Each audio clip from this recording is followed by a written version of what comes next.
So yun mga idol, nandito na tayo sa may Barangay Villalon. Ayan, papunta tayo ng Nabal ngayon mga idol. Ayan. Dito muna kami mga idol, tambay-tambay muna kami. Si 7:30 yung alis ng lancha, yung bangka. So ito yung bangka na sasakyan natin mga idol. Ayun. 7:30 yung alis, kaya dito muna kami. Dito yung dito maghantay yung mga pasahero. So dito to mga idol sa Barangay Villalon, no. Sakop pa rin to sa Kalubian.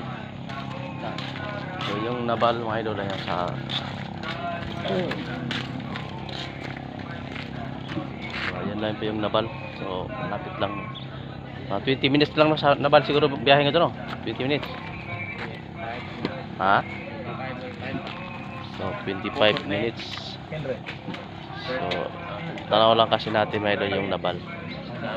So magandang umaga sa lahat.